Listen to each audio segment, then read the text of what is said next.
wonder what all this looked like during the Ice Age. Chilly. It must have been impressive.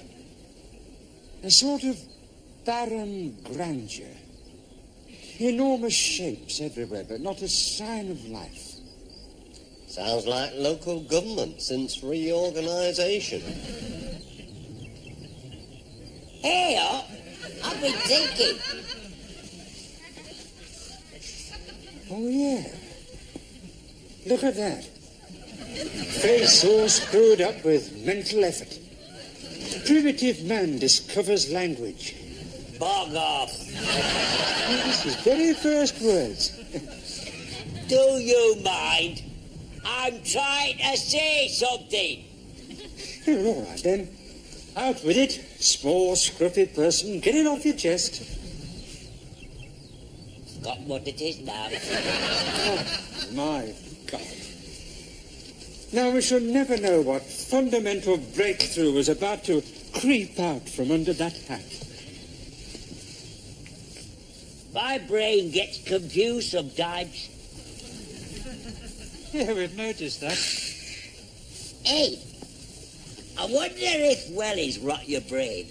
It's true. When did you last see the Nobel Prize for Science go to anybody wearing wellies? If you don't like them, why the hell do you wear them? Sentimental reasons. His mother used to wear wellies. Ah, only in the house. Yeah, I remember his mother.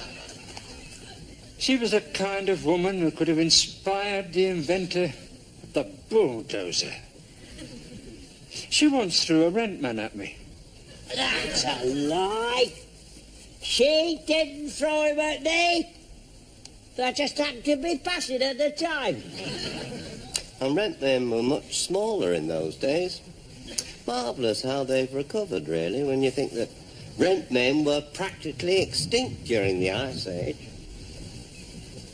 It's wonderful how nature keeps a balance. Look at you two, for instance. He's the scruffy one with few natural advantages, and you're the one who's standing with your boot in all them sheep droppings.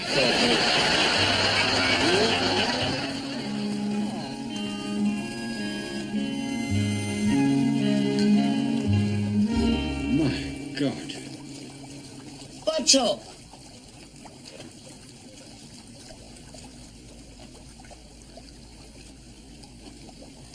See if he's left a note. A note? What the hell would he write to us for? A suicide note, you muffin. Hang about, Foggy. Maybe he's just swimming.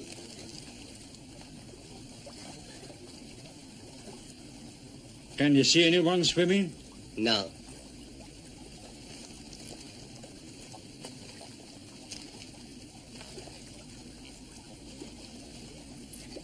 Oh, a devil.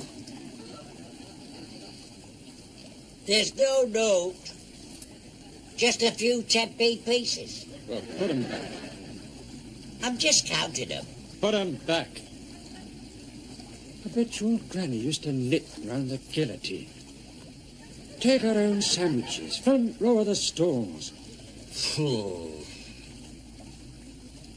What's up now?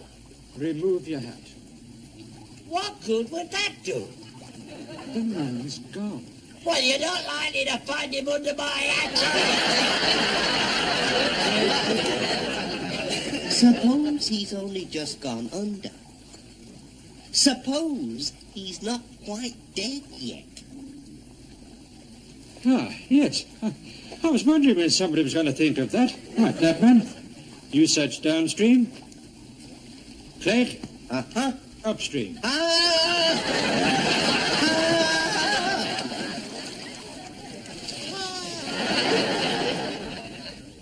I hope he hasn't got spots or anything. Takes the edge off your perseverance with the kiss of life. Maybe you could just hold his hand. Can you see anything? Just this great long prong on the bank saying, can you see anything? Put your heads under, look for him.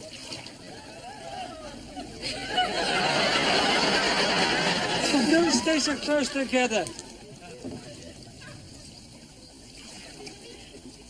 Just stay back, stay back. Poor devil just gone under. Oh, dear. They will go in on full stomachs, you know. Worst thing you can do. Yeah. My own feeling is the poor chap was at the end of his tether. You get an instinct for these things, you know.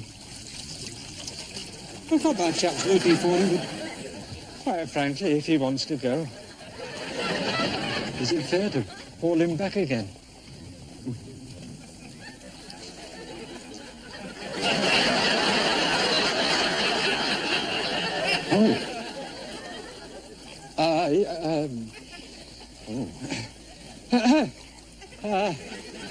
I'll say, you've no need to bother. I found him myself.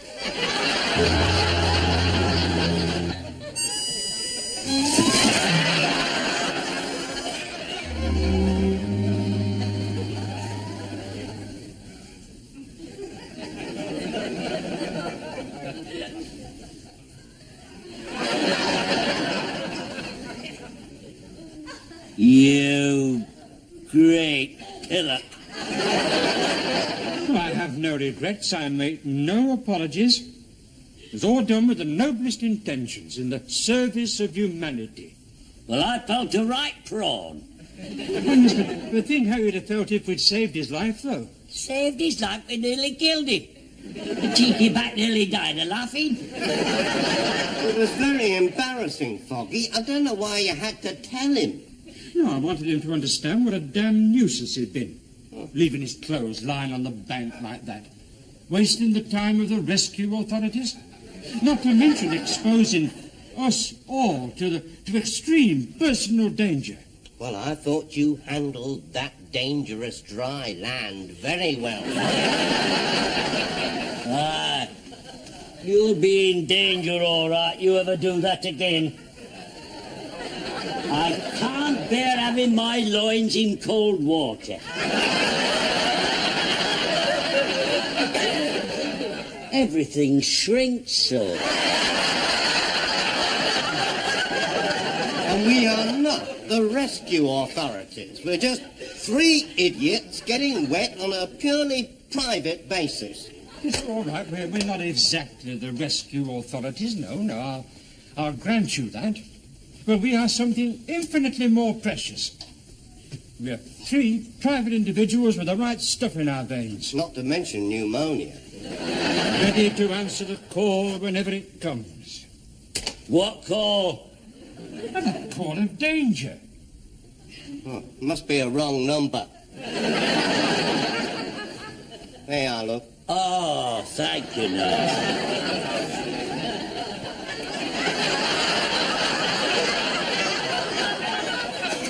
In the service of humanity.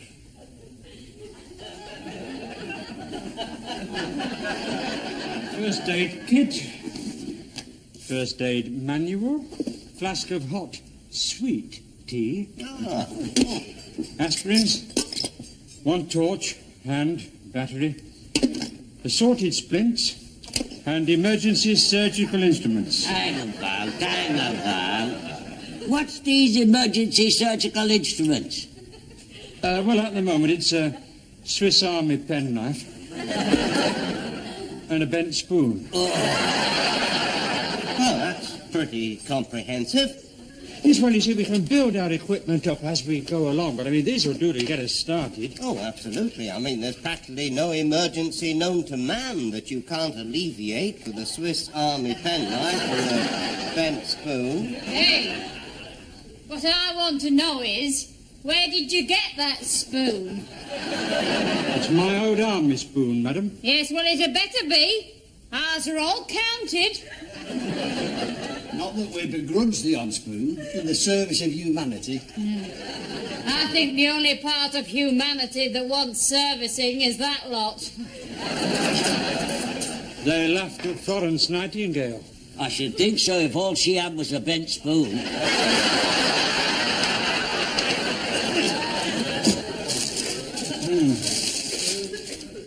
Hey.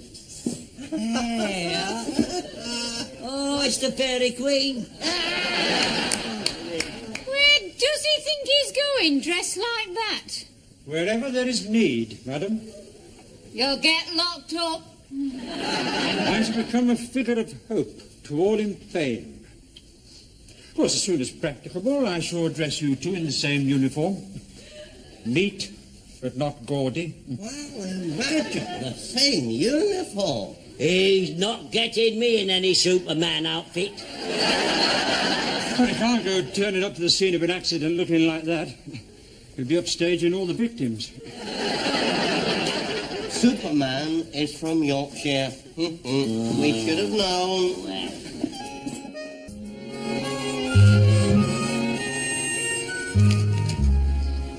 God, it's scandalous.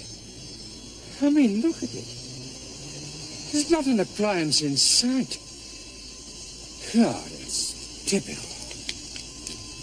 Absolutely nothing here could use to rescue anyone with.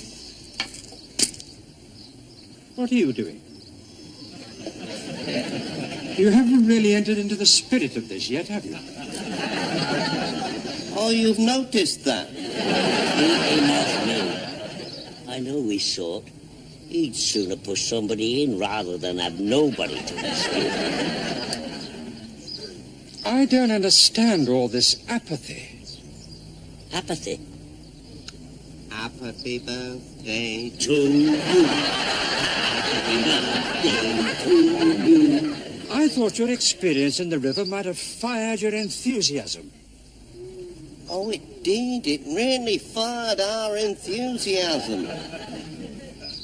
We are in the rescue business, the noblest of professions, saving decent little people. The others we can throw back. No, but seriously though, didn't it excite you in the water? Didn't you feel anything? I did. I felt something wriggling in my welly. Do you know what I felt? Wet. I felt useful. Just for once we were doing something important, helpful. And it came to me in a flash. So did that thing in my welly. I had a vision. This is what we ought to be doing with our lives. Come on your feet. On your feet. You feel different when we've really rescued somebody. If it's all the same to you, Foggy, I had planned to fritter my life away harmlessly. Oh, not good enough. Yeah, well, I just thought I'd mention it. Oh, a man's got to have some purpose in his life. What's wrong with beer and funny women? Oh, judging by the way you look, they're not to be recommended. Oh, well, come on, get a move on. And keep your eyes open. We're looking for something that will help us to reach out to anyone struggling in the water. Right, now, if we find anything, we'll take it back to the canal side and leave it there, ready for any emergency. That's it. An old ladder? Yeah, well, we have to improvise, you know. We haven't got the resources available to the authorities. We have to make do.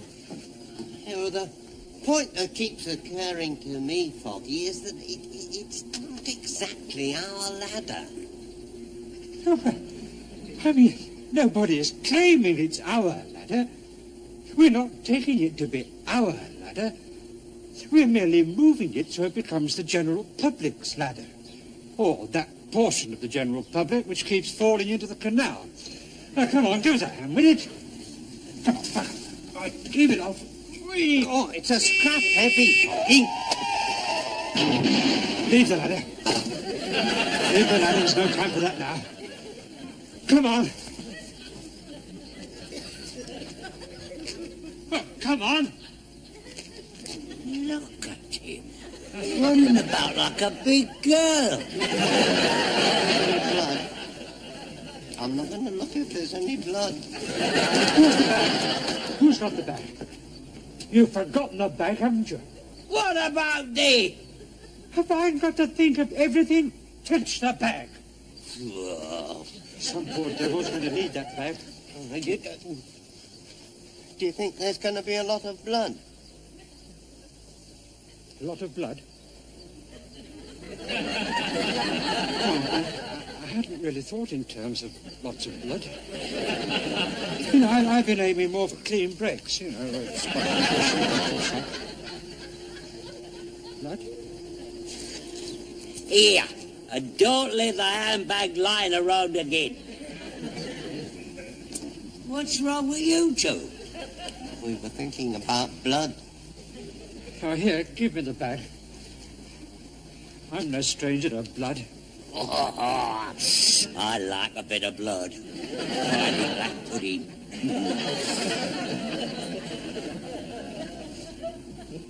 Well, I do.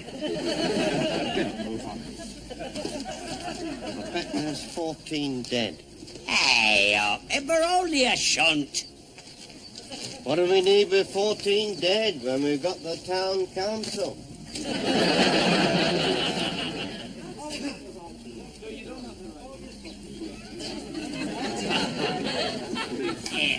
Does that look like 14 dead? Is there any blood? There's none. It's all under control. Foggy's approaching him with his handbag.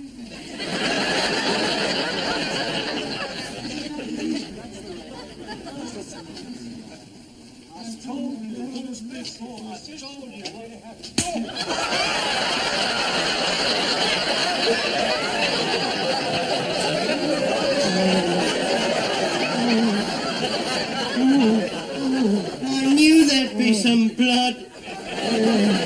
It's all gone now. You were right, Foggy. They said some poor devil would need treatment from your bag. Here, Liv. There's nothing broken. He's just squashed the end a bit.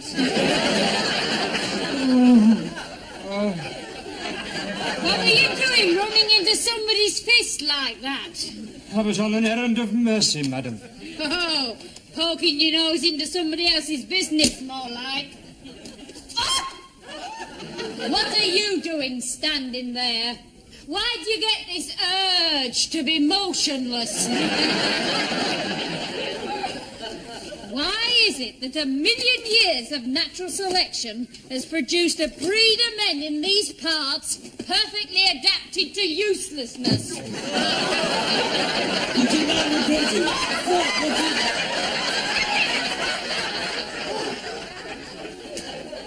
They say it's a mystery why primitive man ever came down from the trees. Well, it's no mystery to me.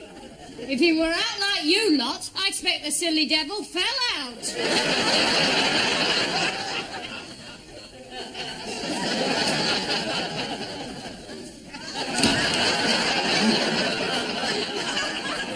It's a trifle short on sympathy. Oh, well, she stopped the bleeding. Oh, it wouldn't dare. There's no problem with your Ivy. She's straight up and down. Well, not exactly straight, you know. Is it swollen? How does it look? Terrible. Worse than that. Oh, no, they're having you on, Foggy. They're having you on. It's really quite horrible. No, it's not, is it? It isn't.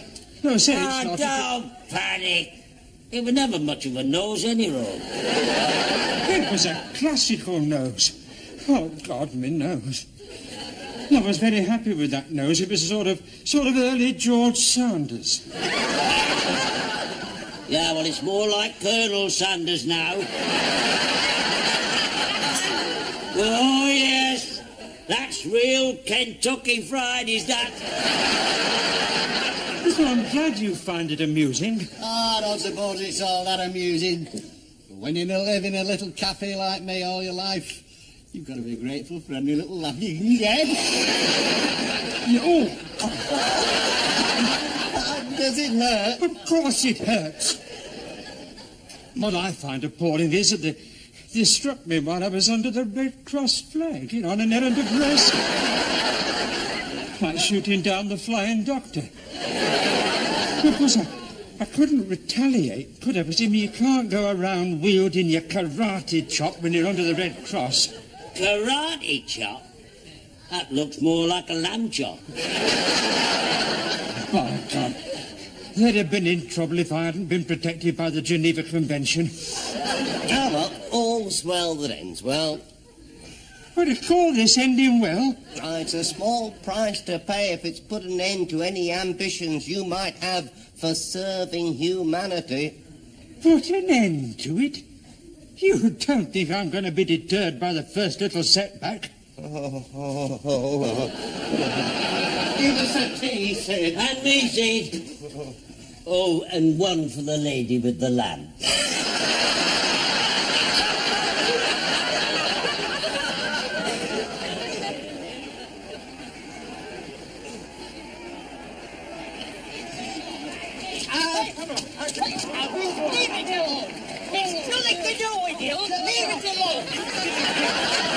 It may be your stretcher, sir, but we saw him first, damn it. And we were going to do first aid almost before the man had fainted. Get off!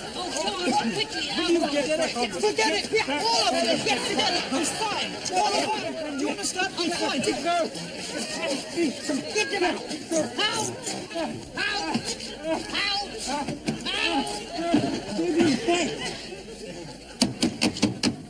Open this door. Open the door. We paid for our tickets. What are you going to do if you have a real disaster in there? You're going to handle it by yourselves? What, all three of you? That's the trouble with the medical profession, you know. Terrified of the skilled amateur.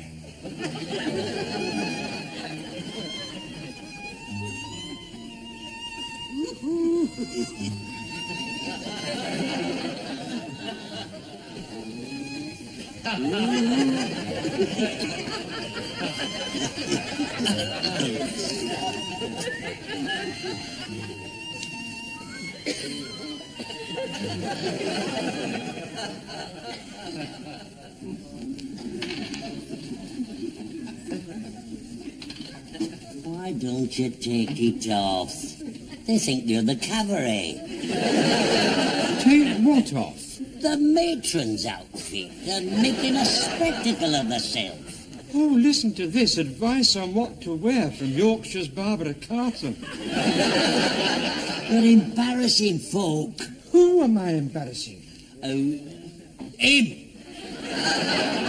Well, I wouldn't say embarrassed exactly. It's more like hoping that everybody understands that we're not actually related. Well, he's embarrassing me. Come on, what do you think you look like? Masculine. Rugged. Thirsty. Oh, definitely thirsty. No, thanks, I haven't finished this one yet. You can't go thrusting a sore nose recklessly into a strange glass. Look at the way he slopes that. Just like my Auntie Connie's canary. I didn't know your Auntie Connie had a canary. Oh, yeah, she got it because she's scared of living on her own. Oh, that's very sensible. You wonder why more lonely widows don't think of that. Getting themselves the protection of a vicious canary. Is it trained to kill, is it? You know, one of your deadly Doberman canaries. She keeps it for gas leaks. She's terrified of gas leaks. Well, why didn't she get an electric canary?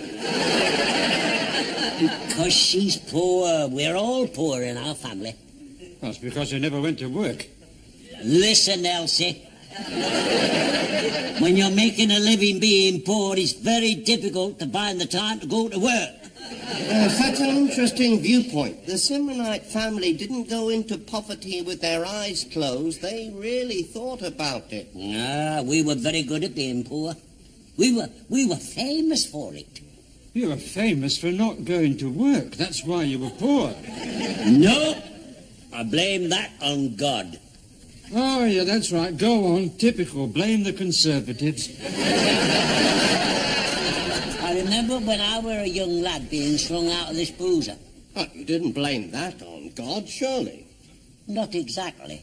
Oh, I should hope not. You were always being thrown out of boozers. That's true. There was one very, very irritating habit that landlords cannot stand. Oh, what is that, we ask cautiously?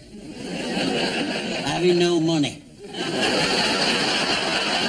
So, after I picked myself up off the floor and made a meaningful gesture in the direction of the tap room... Well, you do, don't you? I went for a walk up the hill. It was a full moon. Fascinating. Feels compelled to make meaningful gestures whenever there's a full moon. It was very bright. It was a lovely night. It was a bit too clear for ferreting, but you could see right down the valley.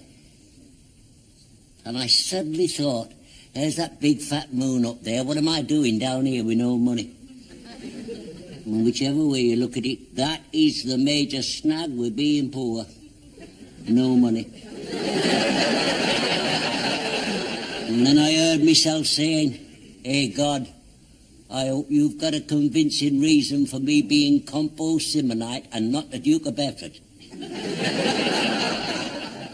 Or even the Duchess of Bedford. No. I've never had the slightest desire to be the Duchess of Bedford. Well, that's good news for the Duke of Bedford, isn't it? What am I finding here? How do, Wally? What's this then? Have I missed something? Hey, is it National Swiss Week? Sit down if you're stopping. I might, if you're not going to start yodeling. He's not going to start yodeling, is he? Sit down. Nobody's going to start yodeling. Oh, they do, you know. The yodel. You can see it on television. They're not there 2 minutes before they start yodeling. Well, hang around, Wally. If you've got the time, we might get a drink. Keeps it in a little bottle round his neck, does he? Very humorous, I'm sure. Hey, how's your Auntie Connie's canary? Oh, nicely, thank Walt. Oh, you knew about that then? Oh, yes. She's famous for her canaries, their Auntie Connie. I keep telling them. Keeps it for gas leaks. She's of a very nervous disposition, is my Auntie Connie. Gets the gas board out every time the bird falls asleep. To what do we owe the pleasure of this surprise visit? Yes, I've been wondering about that, Walt. How come Nora let you off the leash? No, she sent me out. It's her idea. I'm completely legit. It's turning out to be a really magical Tuesday. It come as a complete surprise to me. There she was shouting at me saying, don't just stand there, go out and get some help. Help? So I'm here.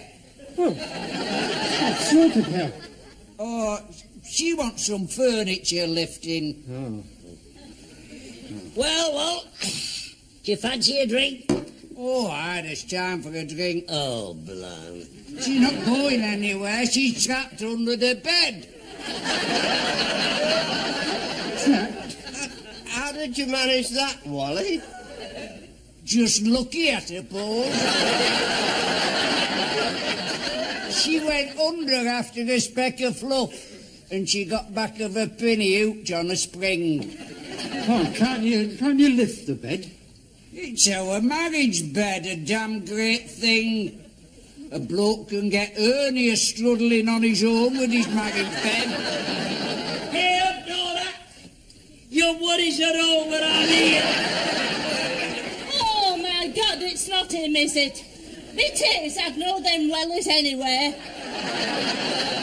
How do, Nora? Keep away. You look very attractive, Ulrich. Where's me husband? It suits you, you know, being fast under a bed. Get me husband. I want me husband. Please come in, love. He's showing Foggy his pigeon photos. Don't worry. Don't worry, love. I'll have you out of there in 2 shakes of whatever it is I can get hold of. Oh, them wrinkled stockings.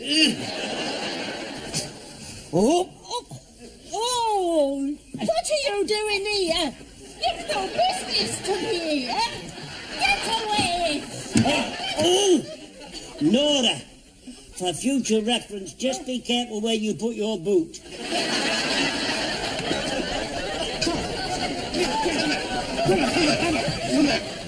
Oh, and about time too. Where have you been? Leaving me here at the mercy of every passing maniac? Oh, she's very deceptive, is Nora. She's bigger than you think. Come on, get out of the bed, one at each corner. Come on, jump to it. Yes, well, hurry up. What a fool going to think with all these men in my bedroom? Oh, well, if you keep quiet about it, Nora, we will. Lift. Now, lift. That's the By it, this is some sort of pen, is this? Oh, you need some stamina for a bed like this.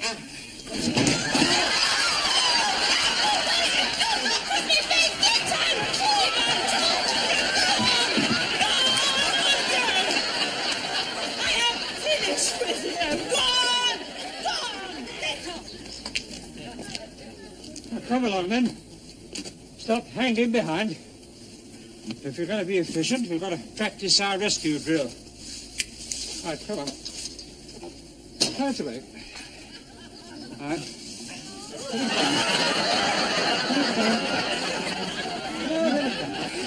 down.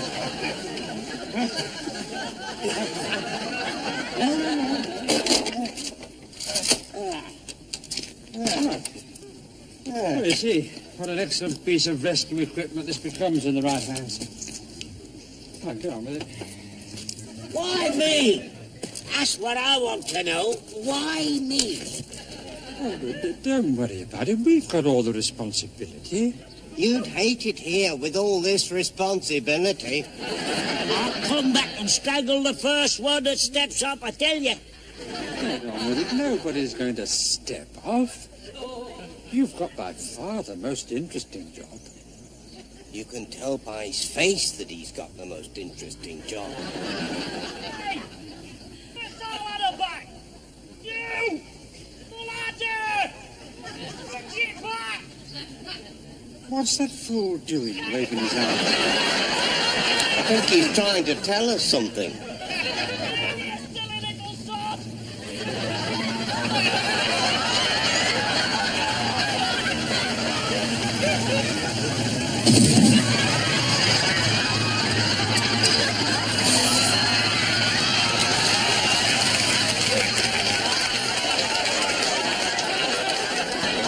Hey, Buggy, you're locked in. There's some fella wants rescuing off the roof.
wonder what all this looked like during the Ice Age.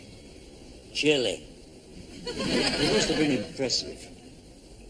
A sort of barren grandeur. Enormous shapes everywhere, but not a sign of life. Sounds like local government since reorganisation. Hey, I've been thinking.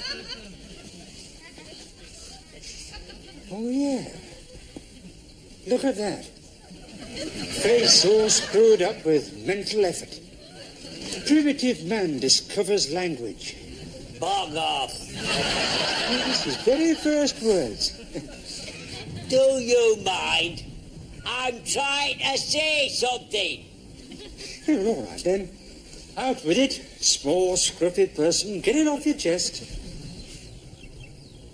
Got what it is now. Oh, my God.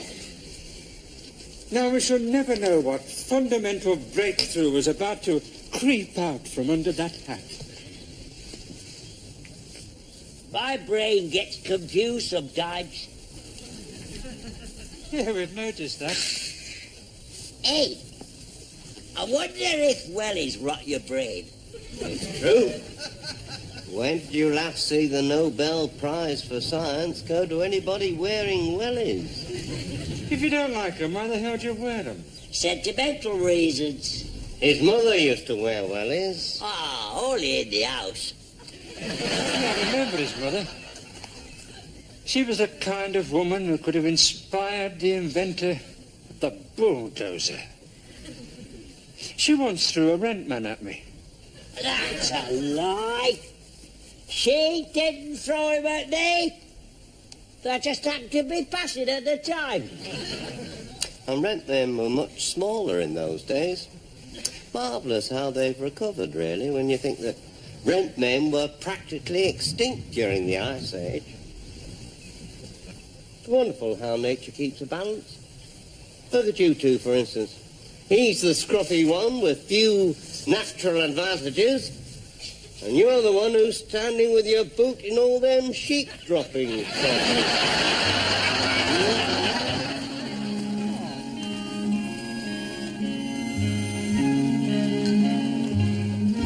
My God. What's up?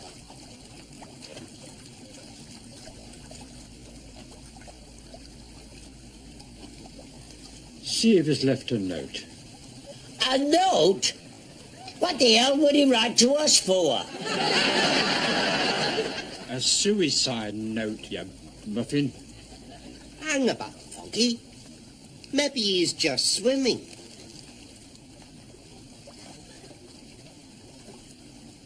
Can you see anyone swimming? No.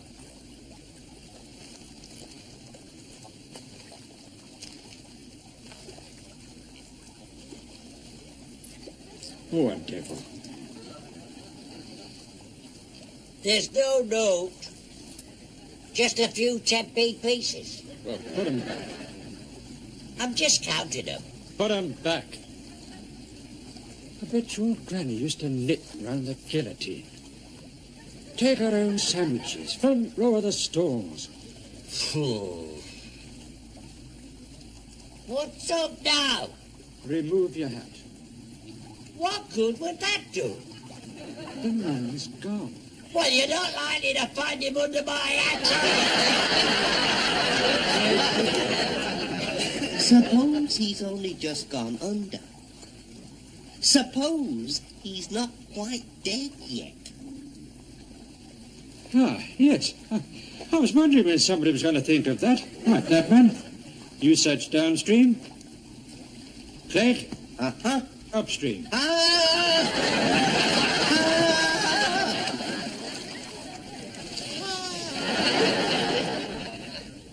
I hope he hasn't got spots or anything. Takes the edge off your perseverance with the kiss of life. Maybe you could just hold his hand. Can you see anything? Just this great long prong on the bank saying, can you see anything? Put your heads under, look for him.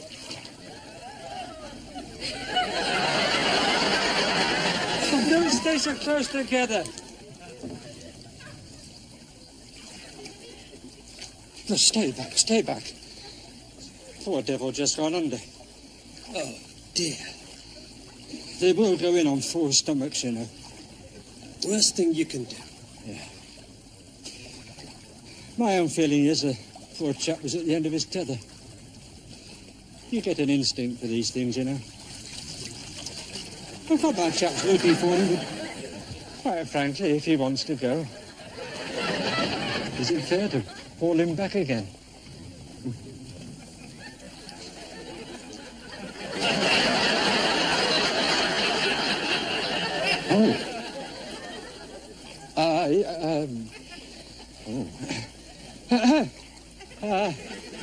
I'll say,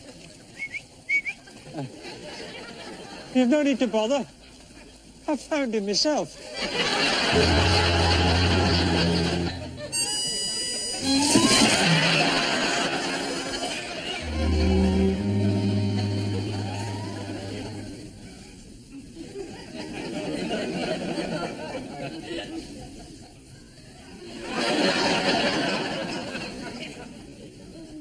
You great pillock. I have no regrets. I make no apologies. It was all done with the noblest intentions in the service of humanity. Well, I felt a right prawn. But think how you'd have felt if we'd saved his life, though. Saved his life, we nearly killed him. The cheeky bat nearly died of laughing. It was very embarrassing, Foggy. I don't know why you had to tell him.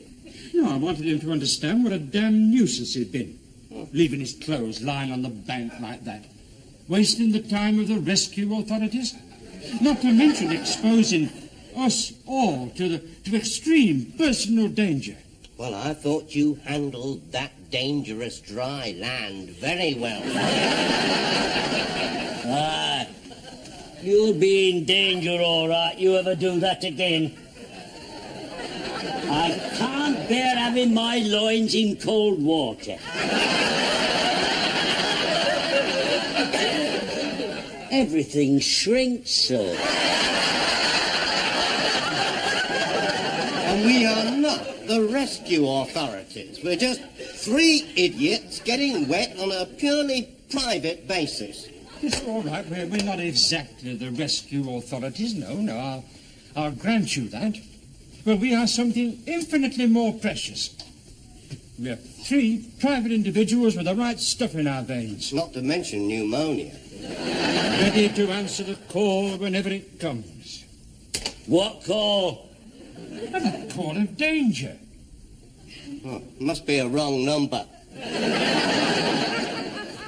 There you are, look. Oh, thank you, nurse.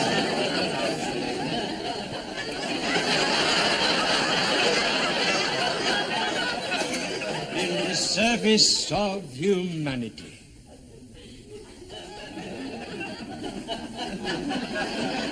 First aid kit, first aid manual, flask of hot, sweet tea, aspirins, one torch and battery, assorted splints, and emergency surgical instruments. Hang on, pal.